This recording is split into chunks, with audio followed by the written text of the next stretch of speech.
బొగ్గులోని వెంకటేశ్వర స్వామి జాతర బ్రహ్మోత్సవాల సందర్భంగా భక్తులు హుండీలో సమర్పించిన కానుకలను మంగళవారం లెక్కించారు. బ్రహ్మోత్సవాల సందర్భంగా మొత్తం స్వామివారి ఆదాయం 12,24,034 రూపాయలు వచ్చినట్లు ఆలయ ఈవో శ్రీనివాస్ తెలిపారు. గత సంవత్సరం కన్నా ఈ ఏడాది 2,46,000 రూపాయల ఆదాయం అదనంగా వచ్చినట్లు అధికారులు తెలిపారు. ఈ పరకాల డివిజన్కు చెందిన పరిశీలకులు ఎన్ కవిత, ఆలయ ఈవో బి శ్రీనివాస్, ఆలయ చైర్మన్ రుంటాల వెంకటస్వామి, ధర్మకర్తలు, ఆలయ అర్చకులు కుర్మచలం వెంకటేశ్వర్లు, స్థానిక పెద్దలు, సేవా సమితి సభ్యులు, పోలీస్ సిబ్బంది, గ్రామ కార్యదర్శి తదితరులు పాల్గొన్నారు. తిరుమలగిరిలో శ్రీ బొగ్గులోని వెంకటేశ్వర స్వామి జాతర 4 రోజుల నుండి బ్రహ్మాండంగా జరగడం జరిగింది. కావున భక్తులు అనేక సంఖ్యలో పాల్గొన్నారు. అదేవిధంగా వారికి జాతర ఆదాయం 12 లక్షల చిల్లర రావడం జరిగింది.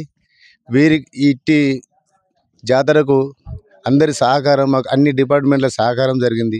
వారికి ప్రత్యేకంగా ధన్యవాదాలు తెలుపుకుంటున్నాం.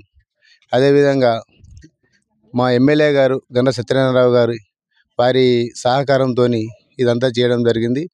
వారికి కూడా మేము ప్రత్యేక ధన్యవాదాలు తెలుపుకుంటున్నాం. ముఖ్యంగా మా ధర్మకర్తలు వారు నాకు చాలా హెల్ప్ చేశారు. విలేజ్ కమిటీ వాళ్ళు చాలా హెల్ప్ చేశారు. వాళ్ళ ద్వారా విజయవంతం చేసుకోవడం జరిగింది. వీరందరికీ కృతజ్ఞతలు తెలుపుకుంటున్నాం.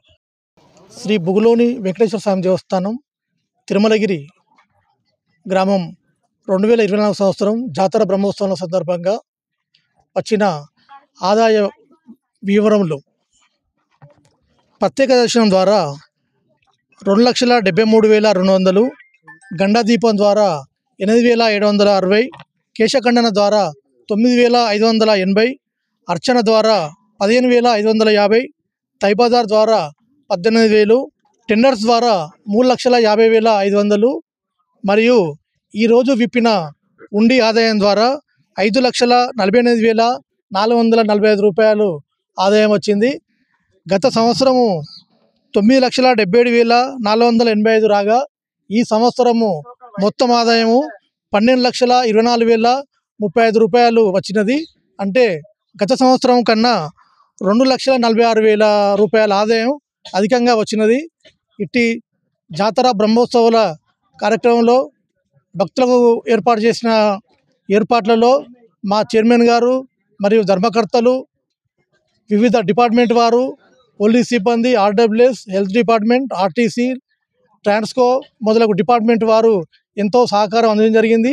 అలాగే గౌరవ భూపాలపల్లి శాసనసభ్యులు శ్రీ గండ్ర సత్యనారాయణ గారు మాకెంతో సహాయ సహకారం అందించి వివిధ డిపార్ట్మెంట్ల ద్వారా ఇక్కడ భక్తులకు అన్ని సౌకర్యాలు ఏర్పాటు చేయడం జరిగింది.